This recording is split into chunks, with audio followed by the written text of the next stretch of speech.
Yo soy Arturo Pérez Gaviño, familia directa de don Juan Bosch.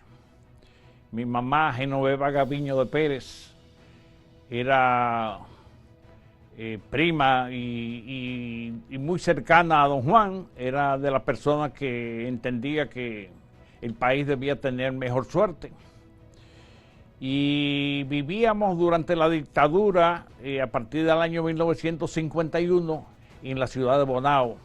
La ciudad de Bonao era el feudo de Petán Trujillo, hermano del dictador. Desde pequeños nosotros sabíamos que en la dinámica de la familia habían cosas raras, porque era como un manto de inquietudes que uno tenía respecto de por qué nosotros éramos enemigos del régimen y por qué la gente nos señalaba y nos preguntaba y siempre vivía indagando tanto. Y realmente todas esas inquietudes llega un momento que no tuvieron que decir. Nos mostraron que tío Juan era un líder político reconocido mundialmente, que era enemigo del régimen, y evidentemente nosotros estábamos señalados como parte de la familia, que la familia era muy pequeña, a vivir una vida muy controlada y muy medida, porque las actividades públicas de nosotros estaban relacionadas solamente con las actividades sociales. Nosotros no participábamos en ninguna actividad política. Nosotros sabíamos de las situaciones del exterior porque mi mamá vivía viniendo a Santo Domingo desde Bonao, y ahí se enteraba de cosas a través de las hermanas o a través de gente que en el interior del país pues nos profesaba esa amistad y ese reconocimiento de lo que éramos. En la familia nos pasábamos los libros de don Juan, y los primos los comentábamos evidentemente.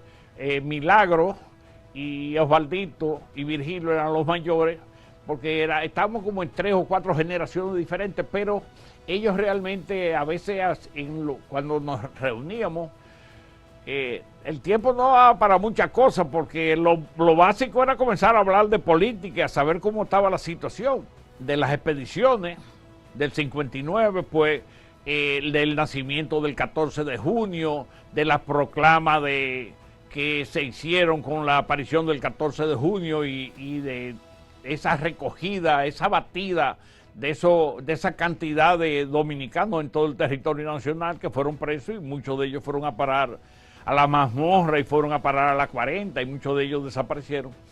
Realmente todo eso fue generando inquietudes, aspiraciones, deseos de la gente de reunirse, de buscar la forma.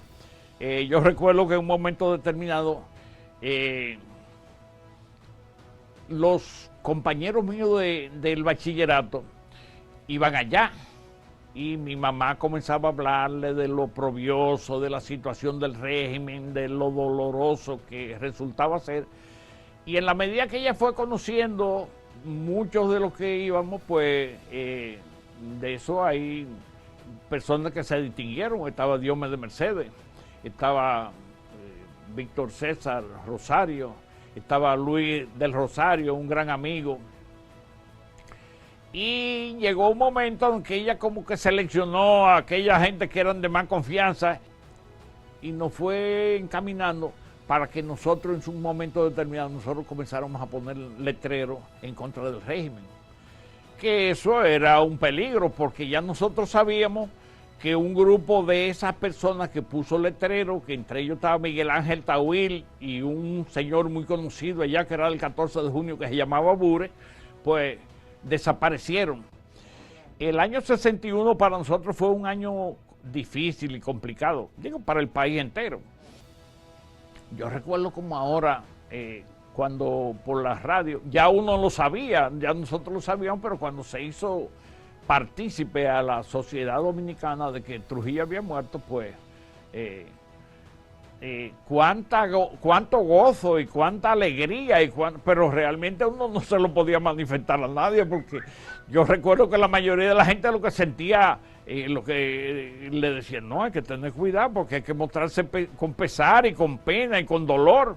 Y realmente más en Bonao, ustedes se deben imaginar que en los lugares donde habían donde había un familiar cercano de Trujillo, pues las cosas eran todavía más complicadas, porque Petán era el dueño y señor.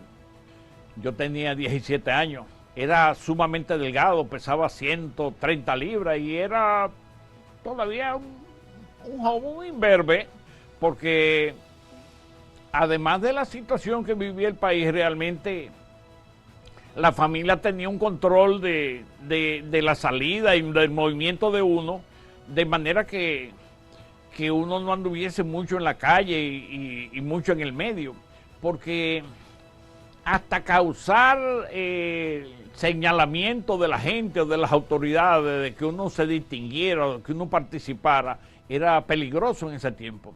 Normalmente yo recogía a mi mamá, que visitaba unos altares para hablar de la situación con amigas de ella, sobre lo que ocurría y lo que se sentía y lo que se decía, porque ese fue un año de efervescencia. Un 4 de septiembre del año 1961, un grupo de paleros en Bonao, un grupo de supuestas prostitutas y uno o dos chulos de esa prostituta, nos asaltaron en la calle, a mí y a mi mamá. A mi mamá le dieron muchísimos golpes las mujeres, le quitaron toda la ropa y a mí me dieron 11 puñaladas. Señores, es increíble. Nosotros teníamos familias conocidas de mucho tiempo que vivían enfrente, que vivían al lado porque ese pleito comenzó como media cuadra antes de llegar al frente de mi casa. Ahí todas las casas cerraron puertas y cerraron persianas. Hay nadie y todo el mundo viendo lo que estaba pasando. Nadie salió, nadie dijo nada.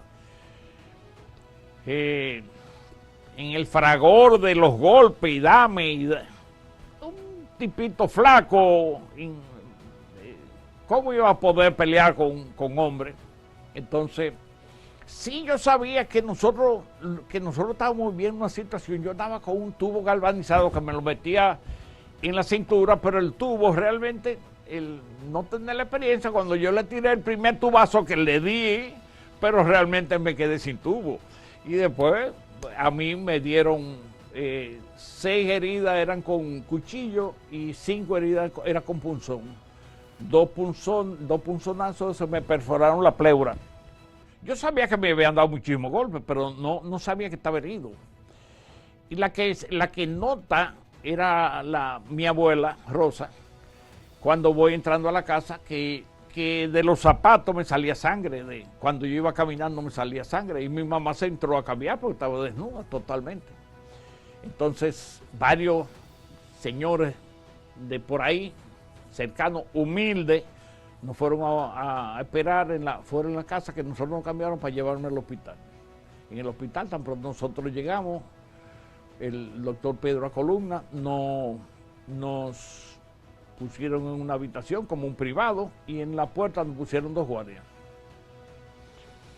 El director del hospital era un médico a quien nosotros quisimos y apreciamos su gesto y su decisión, porque al tener 2 guardias, pues se supone que nosotros no íbamos a recibir ningún tipo de servicio ni de atención. Y él en un momento determinado entró, cerró la puerta, le dijo: mire, doña Bebita, si ustedes no buscan la forma de salir de aquí, Arturo va a comenzar a tener fiebre, porque él tiene dos punzadas de esas que le perforaron la pleura. Y mi mamá fue a la casa, de ahí llamó a Angelita Bosch y a Josefina Bosch y le dijo la situación de lo que estaba pasando.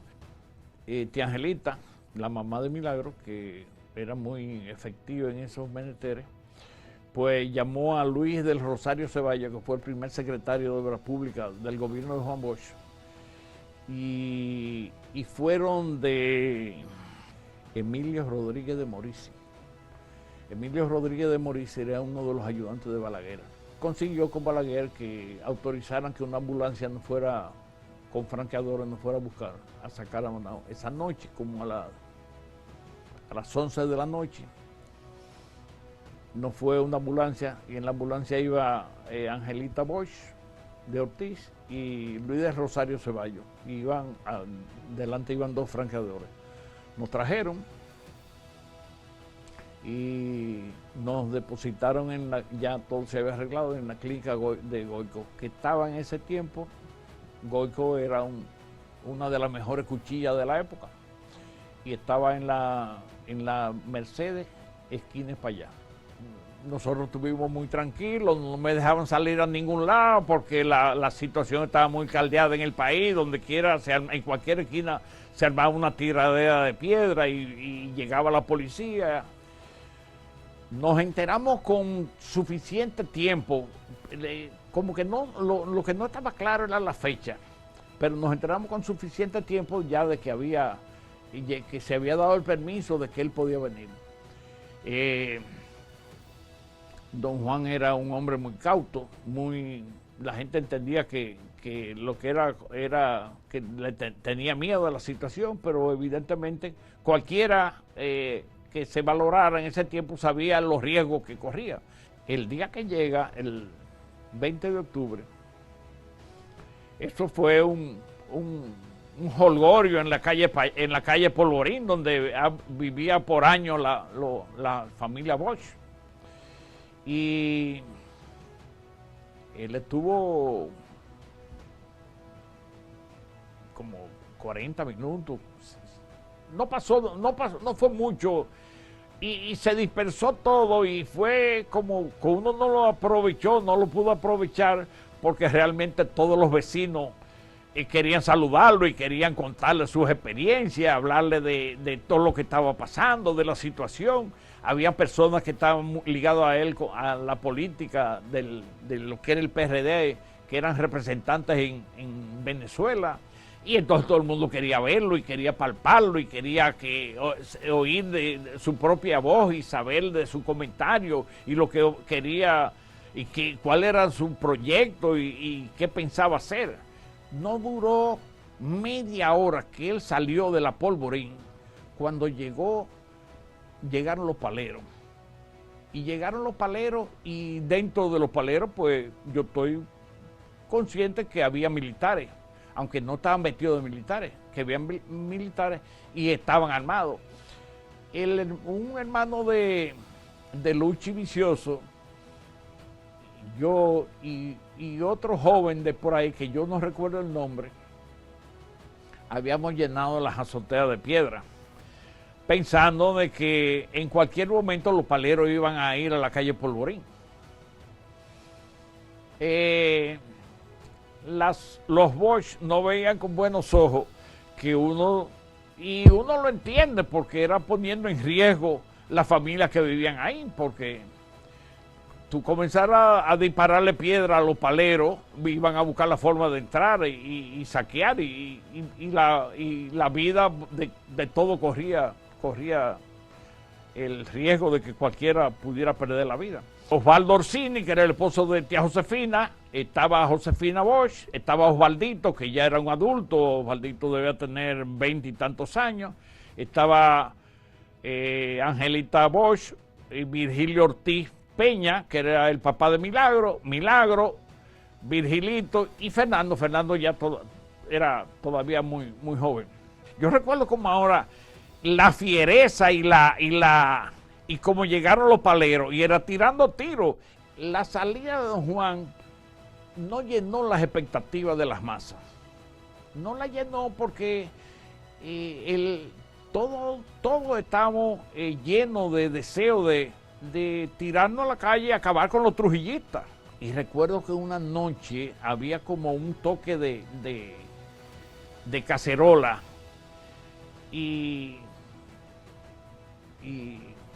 él estuvo un rato donde tía Josefina y como decía, córchale, la gente está ansiosa, está deseosa. Mira, no están haciendo nada, pero esa es una forma de demostrar que están de acuerdo en que las cosas tienen que cambiar y tienen que variar porque no podemos seguir viviendo bajo este oprobio. Y el pueblo estaba necesitado de que le brindaran alternativas de cómo cambiar el régimen, pero un régimen con tanta fuerza y tanto poder y tanta estructura y tanta plataforma que tenía para hacer el mal y para reprimir, eso no iba a caer de un momentico a otro, porque realmente el cambio de Trujillo a Balaguer incluso estuvo obligado a hacer cosas que nosotros entendíamos en un momento determinado que él no las aprobaba, pero las Fuerzas Armadas se manejaban aquí con libre albedrío e independencia, que eso de obedecer al poder civil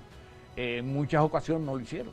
Es tanto así que todavía y las Fuerzas Armadas de este país son trujillistas, actúan como trujillistas y piensan como trujillistas. No, hasta hace poco no se recuerda de los letreros que aparecían en la policía cuando se hablaba de la gente que no entendía que la democracia era la mejor salida. Entonces, hemos logrado mucho, pero todavía falta muchas cosas por alcanzar.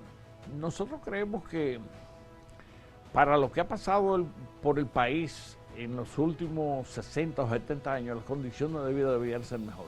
La participación del pueblo debía ser más directa. La política del país se ha hecho un negocio burdo, un negocio que todo el mundo sabe que el diputado tiene que dársele exoneración porque gastó 10 millones de pesos para poder llegar. Entonces, los políticos, los que participan en la política, es gente sin valor, es gente sin cultura, sin formación. La gran mayoría son riferos. En el PLD, que es el partido más organizado, uno lo busca y la mayoría son riferos. Son gente que no se han puesto a vivir y a plantear soluciones que sirvan para que el país mejore y para que el país crezca y se desarrolle. Entonces, es penoso y lamentable, pero realmente a veces uno no encuentra como hacia dónde que vamos y por dónde que vamos. Porque con estos partidos políticos de hoy en día, yo no creo que el país pueda tener mucha pretensión de mejorar sustancialmente y de alcanzar niveles de desarrollo y de crecimiento donde todos vivamos sin mayores dificultades.